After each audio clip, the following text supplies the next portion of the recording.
بسم اللہ الرحمن الرحیم۔ حضرت عمر رضی اللہ تعالیٰ عنہ ایک مرتبہ مدینہ منورہ کی ایک گلی سے گزر رہے تھے۔ آپ نے ایک جوان کو دیکھا جو کپڑوں کے نیچے شراب کی بوتل چھپائے چلا آ رہا تھا۔ آپ نے پوچھا، اے جوان، اس بوتل میں کیا لیے جا رہے ہو؟ جوان بہت شرمندہ ہوا کہ میں کیسے کہوں اس بوتل میں شراب ہے۔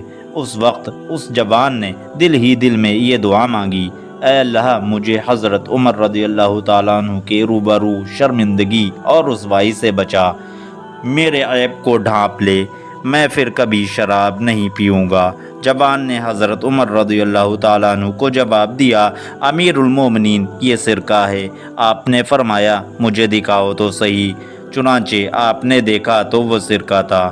اے انسان، ذرا غور کر کہ ایک بندہ بندے کے ڈر سے خلوص دل سے تائب ہوا تو اللہ تعالیٰ نے اس کی شراب کی بوتل کو سرکے میں تبدیل کر دیا۔